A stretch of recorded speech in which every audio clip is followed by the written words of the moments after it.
Sobrang ganda talaga niyan mga ka-farmer. Yung itsura niya mga ka-farmer ng organic rice mga ka-farmer. So makita nyo naman yung pagkakaiba niya mga ka-farmer is tingnan yung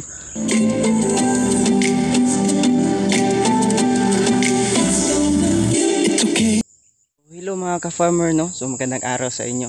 So ngayon mga ka-farmer is maaga po tayo ngayon dito sa ating palayan mga ka-farmer. So tingnan na po natin mga ka-farmer kung hinog na ba siya mga ka-farmer. So itong palay natin mga ka-farmer is within 80 or 90 days na to ngayon mga ka-farmer.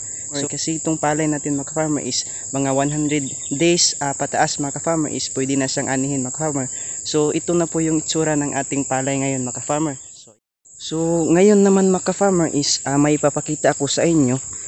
Isa ito sa organic rice na itinanim namin ngayon mga ka-farmer. So kaunti lang para ibinhin namin yun sa susunod mga ka-farmer. So ito yung itsura niya mga ka-farmer. Ipakita ko sa inyo. So puntahan natin mga ka-farmer. So ito po yun mga ka-farmer. So iba po yung itsura niya mga ka-farmer. So yung nakita nyo yung medyo na flat siya mga ka-farmer is epekto po yan ng hangin mga ka-farmer kasi mataas to mga ka-farmer. So yung disadvantage yan mga ka-farmer is posibleng madapa lalo na ngayon nga season mga ka-farmer. So ito po yung itsura niya mga ka-farmer. Kung tingnan natin na malapitan mga ka-farmer, so para siyang hybrid yung haba niya mga ka-farmer, pero ito po yung pagkakaiba niya mga ka-farmer kasi tingnan yung bunga niya mga ka-farmer is maliit lang yung bunga niya mga ka-farmer. So pero madami yung laman nito mga ka-farmer. So itong palay na to mga ka-farmer is organic rice to mga ka-farmer. So yan mga ka-farmer, no? Ganito talaga yung itong palay na to mga ka-farmer, yung itong organic rice na to mga ka-farmer sa ngayon na season mga ka-farmer. So, posible talaga na ganito yung mangyayari ng palay na to mga ka-farmer kung ngayon na season itatanim mga ka-farmer.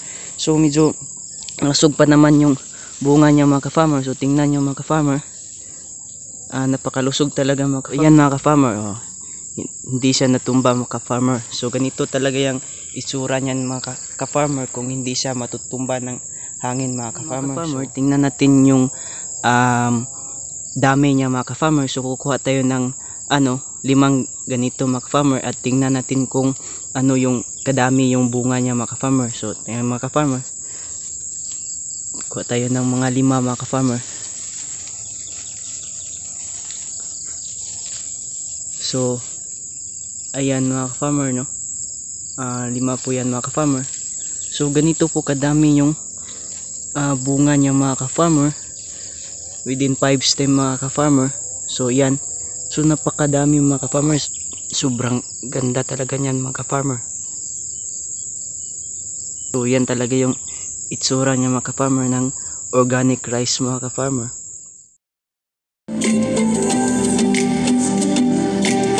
Farmer, no? So ang bilis ng kanyang transformation mga ka-farmer. So yung nakaraang linggo mga ka-farmer is hilaw pa yung kulay niya mga ka-farmer. So ngayon mga ka-farmer, so ito na yung kulay niya mga ka-farmer. So tingnan nyo naman mga ka-farmer na yung kulay niya mga ka-farmer, malapit na siyang anhin mga ka-farmer. So itong palay na to mga ka-farmer is within 80 to 90 days na to mga ka-farmer. So pagdating ng mga 100 days mga ka-farmer, mula pag transplanting is pwede na siyang anihin mga ka-farmer. So ngayon is or within this October is pwede na tong maani mga ka-farmer. Variety ng palay na to mga ka-farmer is regular lang yung formation mga ka-farmer. So ito namang kabila mga ka-farmer, yan yung ibang klase din yan na variety ng palay mga ka-farmer. So yung mga ka-farmer is napaka healthy mga ka-farmer, at kung tingnan natin mga ka-farmer is napakaganda talaga niyang tingnan mga ka-farmer, lalo na kapag palapit ka mong tingnan mga ka-farmer. So ganito po siya mga ka-farmer, no? So ganyan mga ka-farmer. So malusog talaga siya mga ka-farmer. So ngayon naman mga ka-farmer is pupuntahan natin yung pilit na palay natin mga ka-farmer, is yung malagkit na palay mga ka-farmer, yung gagawing mga ka-farmer, biko mga ka-farmer. So pakita ko sa inyo mga ka-farmer kung anong itsura niyan mga ka-farmer. So tara mga ka-farmer, no? Tahan natin. So yan mga ka-farmer, yan yung itsura ng malagkit na palay mga ka-farmer. So pilit na palay yung ka-farmer. Yung bigas niyan mga ka-farmer is malagkit talaga mga ka-farmer. So yan mga ka-farmer, ito yung pinaka tagal mahinog mga ka-farmer, is matagal yung proseso niya mga ka-farmer sa paghinog niya mga ka-farmer. Pero yung bunga niya mga ka-farmer is ganito lang po yung kalaki niya mga ka-farmer. Pero napakalusog po niyan mga ka-farmer kapag hindi po yan dalapuan ng mga insekto mga ka-farmer. So yan yung po yung advantage ng mga ka-farmer is talagang malagkit yung bigas niya mga ka-farmer.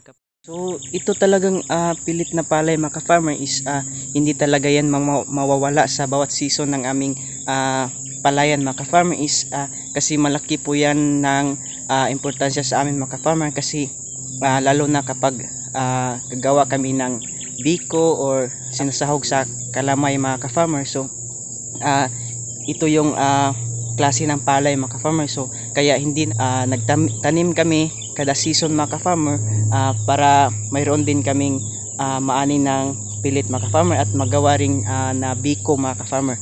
Hindi po siya masyadong madami yung itinanim namin mga ka-farmer. Pilit din yan mga ka-farmer. So makita nyo naman yung pagkakaiba niya mga ka-farmer is tingnan yung dahon niya mga ka-farmer is pataas lahat mga ka-farmer, at yung bunga na is patago. So ganyan mga ka-farmer, patago talaga yung bunga niya mga ka-farmer. Kung tingnan nyo sa malayo mga ka-farmer is parang walang bunga mga ka-farmer, kasi nga yung bunga niya is patago siya mga ka-farmer. So yan lang yun mga ka-farmer, yung pilit natin mga ka-farmer. So ngayon mga ka-farmer, no, so andito po tayo ngayon sa pinakadulo ng ating palayan mga ka-farmer. So doon lang po yung kubo natin mga ka-farmer.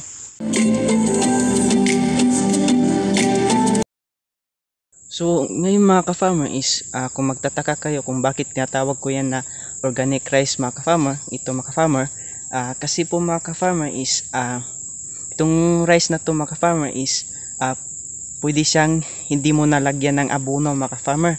So ayan mga ka-farmer, so nakabase po siya o nakadepende po siya sa lupa na tinataniman mo kung da yung kalidad niya mga ka-farmer. So okay lang naman siya mga ka-farmer sa kahit anong klase ng lupa ng iyong sakahan mga ka-farmer. So ito po yung maganda niyan mga ka-farmer is hindi mo na kailangan ng abono niyan mga ka-farmer. So at isa pa dun sa maganda nitong palay na to mga ka-farmer is hindi siya masyadong magasto mga ka-farmer, kasi nga is hindi ka na bibili ng madaming abono or kasi nga is organic lang to mga ka-farmer, is maganda pa din yung bunga niya mga ka-farmer kahit walang abono mga ka-farmer. So ito po yung klase ng palay na to mga ka-farmer, no. So ayan mga ka-farmer. So at yun lang po mga ka-farmer, no. So sana may natutunan po kayo ngayon mga ka-farmer. So yun lang po mga ka-farmer, at hanggang sa susunod na din na video natin mga ka-farmer is baka mga mga ka-farmer is tag-ani na mga ka-farmer. So yun lang po mga ka-farmer, at sa mga kapwa farmers ko diyan is pa-subscribe naman po ng ating channel, at i-like niyo na rin po yung video natin mga ka-farmer kapag nagustuhan niyo to mga ka-farmer. So yun lang po mga ka-farmer, no. So maraming salamat po sa inyo, at see you next video mga ka-farmer, at God bless.